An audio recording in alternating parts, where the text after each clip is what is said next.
ہر دور میں کوئی نہ کوئی بندہ ہوتا ہے. اب حضور پاک چلے گئے تو مولا علی حبر اللہ کے طور پر کام کیا. اب جب مولا علی کی شہادت ہوئی اب کون ہے حبر اللہ؟ امام حسین امام حسن تھے. لیکن آج کے دور میں کدھر ہے پھر حبر اللہ؟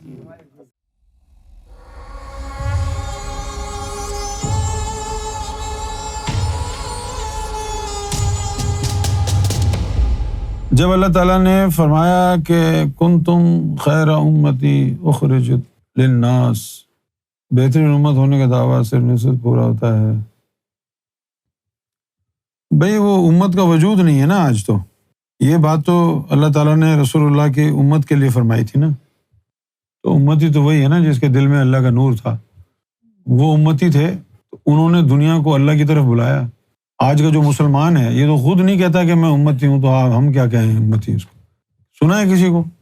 کوئی کہے گا میں دیوبندی ہوں، کوئی کہے گا وہابی ہوں، کوئی اہل حدیث ہے، کوئی بریلوی ہے، کوئی سنی ہے، کوئی شیعہ ہے. امتی کہاں ہے؟ اب اگر شیعہ سنی وہابی اپنے آپ اوپر یہ حدیث رکھتے، قرآن کی بات رکھتے ہیں، چلو ٹھیک ہے تم سب سے افضل ہو، تمہاری ٹھکائی کیوں ہو رہی ہے؟ تم افضل ہو نا.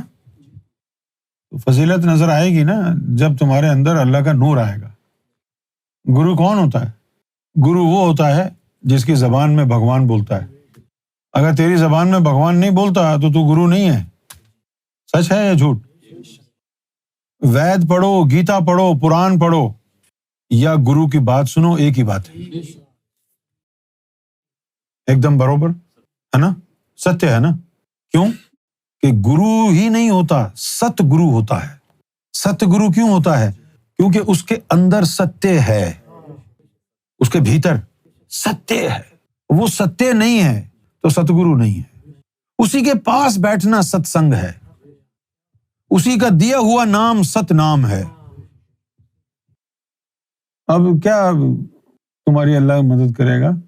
اب تو کھل کے پتہ چل گیا کہ ایران کے اوپر امریکہ حملے کیوں کر رہا ہے. کھل کے پتہ چل گیا نا وہ کیوں کر رہا ہے، امام مہدی کی وجہ سے. اب کوئی مسلمان ملک یہ جاننے کے باوجود کہ اسرائیل اور امریکہ اس کے اوپر امام مہدی کی وجہ سے حملے کر رہے ہیں، تو کیا پاکستان والے امام مہدی کو نہیں مانتے؟ پھر امام مہدی والوں سے لڑائی جھگڑا کرنے والوں میں تم شامل ہو رہے ہو تو تم دجالی ہو نا. آپ انصاف کی اینک لگا کے دیکھیں، فرقہ واریت کو بھول جائیں. آج بھی ایک مسلمان شناخت کے اوپر ان کے سامنے کون کھڑا ہوا ہے؟ ایران کا شیعہ. سنی تو سارے سن ہیں، بلکہ امام مہدی کے بھی دشمن ہیں. تو کہاں گئے بریلوی؟ کہاں گئے توحید پرست؟ یہ عرب والے تو سارے توحید پرست ہیں نا. محمد رسول اللہ سے تو نفرت ہے ان کو، اللہ سے تو پیار کرنے کا دعویٰ کرتے ہیں نا. امام مہدی کو اپنے گھر سے آئیں گے، اللہ نہیں بھیجنا ہے نا. تو جس ہستی کو اللہ تعالیٰ جس کا انتظار کرتا آیا ہے اس ہستی کو بھیج رہا ہے، اور تم اللہ کے ماننے والے توحید پرست امام مہدی کو اپنا دشمن کہہ رہے ہو. پھر بھی تم افضل امت ہو، اللہ کی بھیجی ہوئی وہ ہستی کہ جس کے انتظار میں صدیوں سے مومنین کی آنکھیں اشک بار ہیں.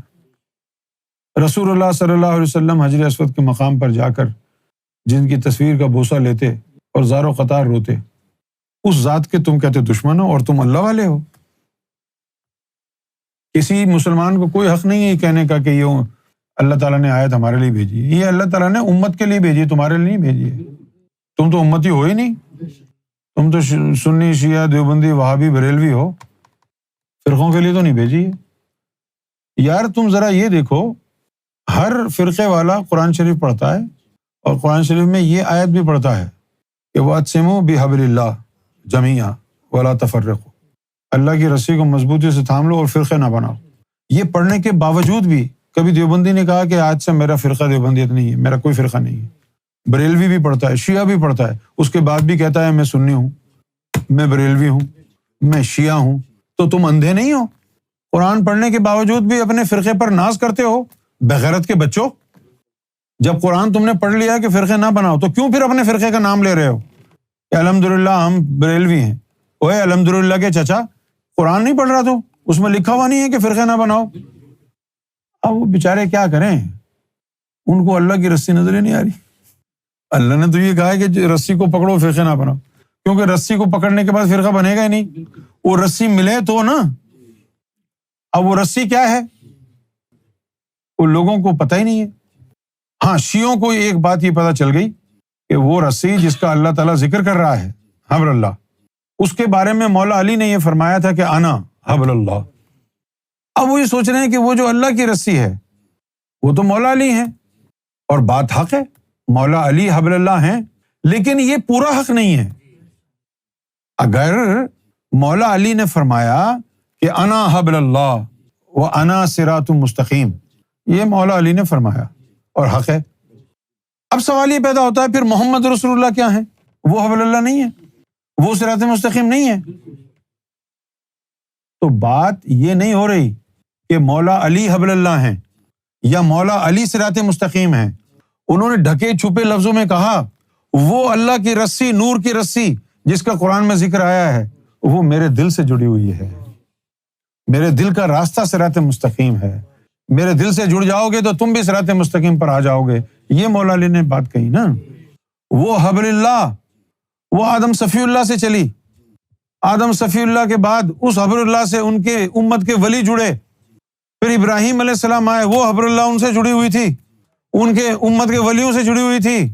اس طرح یہ پانچوں مرسلین میں چلتی آئی۔ محمد رسول اللہ پر نبوت ختم ہو گئی، اور نبوت ختم ہوئی نا، وہ حبل اللہ تو نہیں ختم ہوئی۔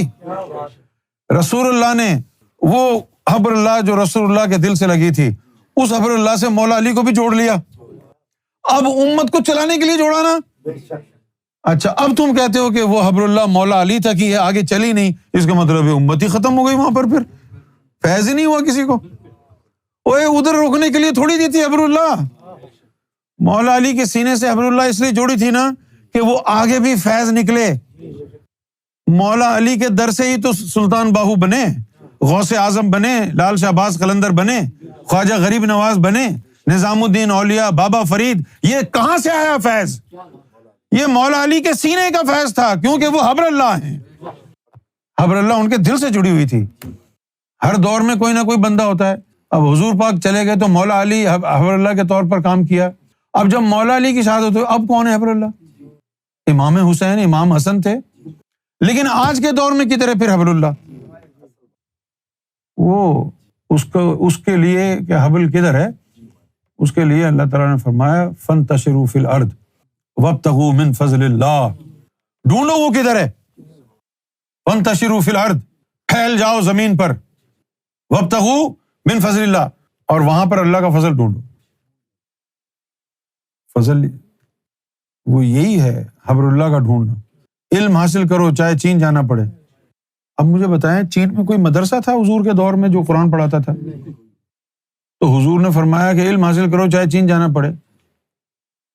ابے بھائی، یہ کہنا چاہیے تھا نا ان کو تو کہ یہاں ہمارے پاس آؤ، مدینہ آؤ اگر علم حاصل کرنا ہے۔ لیکن آپ نے فرمایا کہ یہ حبل اللہ ساری زندگی تو یہاں قائم نہیں رہے گی نا مدینہ میں، یہ آگے بھی تو نکلے گی نا۔ ہو سکتا ہے کوئی انڈیا کے اندر ہو، اللہ اس سے یہ رسی جوڑ دے، ہو سکتا ہے کوئی نیپال میں ہو، وہ تو دھرم نہیں دیکھتا نا، ہو سکتا ہے کوئی نیپال میں ہو، اللہ اس سے یہ رسی جوڑ دے، ہو سکتا ہے کوئی انڈونیشیا میں ہو، اللہ اس سے یہ رسی جوڑ دے، اور یہ بھی ہو سکتا ہے نا کہ کوئی چائنا میں ہو، اللہ اس سے یہ رسی جوڑ دے۔ تو علم حاصل کرو بھلے چائنا جانا پڑے۔ اصل بات وہ حبل کی ہے۔ اللہ کی رسی اس ذات کو کہتے ہیں جس کے دل سے اللہ کی نور کی تار جڑی ہوئی ہے، جس کو اللہ نے تمہاری ہدایت اور فیض کے لیے بھیجا ہوا ہے، جو ڈیوٹی والا ہوتا ہے، وہ حبل اللہ، اس کے اندر جڑی ہوئی ہے نا حبل اللہ۔ بس اس کے ساتھ چپک جاؤ، وہ کبھی فرقے میں جانے نہیں دے گا، نظر ڈالتا رہے گا نور کی تمہارے اندر۔ تم یہی کہتے رہو گے بس میں رسول اللہ کا امتی ہوں، میں گوہر شاہی کا ماننے والا ہوں، حبل اللہ سے نور نکلتا رہے گا، تم محفوظ رہو گے۔ جب تمہارا تعلق حبل اللہ سے ٹوٹ گیا، وہ خود ہی فرقوں میں بن جاؤ گے۔ وَاعْتَصِمُوا بِحَبْلِ اللَّهِ جَمِيعًا، سب اس سے جڑ جاؤ، وَلَا تَفَرَّقُوا، تو پھر فرقے بنیں گے نہیں۔